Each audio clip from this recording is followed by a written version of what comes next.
Dans cette capsule, nous allons apprendre à réaliser un DOI, c'est-à-dire un diagramme objet-interaction. Avant de commencer, posons-nous la question, à quoi sert un DOI? En physique, on étudie souvent le comportement des objets, leur mouvement par exemple, ou au contraire leur équilibre, ou encore leur déformation. Pour cela, il faut savoir comment l'objet interagit dans son environnement. Un diagramme objet-interaction permet de représenter les interactions entre l'objet que l'on a choisi d'étudier et ceux qui l'entourent. 4 étapes sont à respecter pour réussir un DOI. Étudions-les à partir de cet exemple de présentation d'un chien lors d'un concours de beauté. L'objet que je choisis d'étudier est le chien, bien sûr. La première étape consiste à faire la liste des objets visibles. Dans cette situation, je vois le chien, la laisse du chien et la jeune fille. Dans la seconde étape, je vais faire la liste des objets invisibles.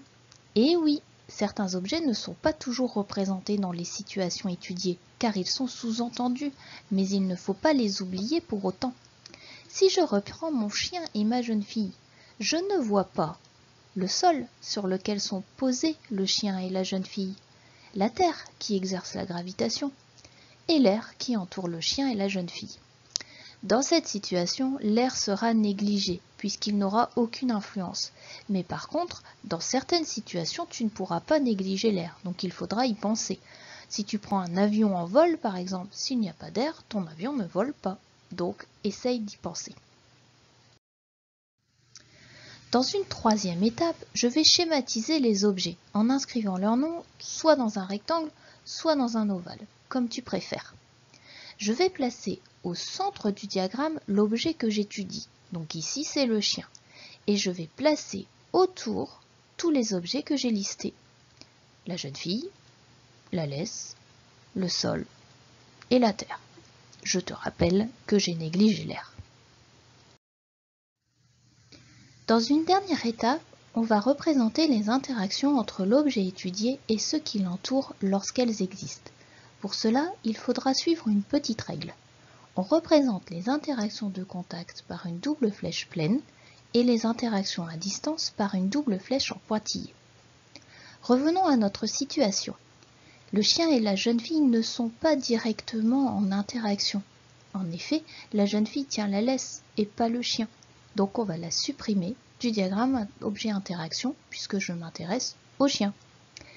Le chien, lui, est en contact avec la laisse et la laisse est tendue. Donc on a une interaction de contact.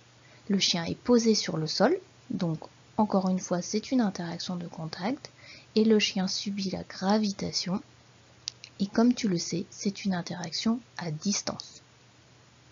Voilà, j'ai réalisé mon premier DOI. Chaque situation est différente, alors à toi de te poser les bonnes questions pour réaliser les DOI. Mais surtout, respecte bien les 4 étapes pour ne pas te tromper. Merci de ton attention et à toi de jouer maintenant.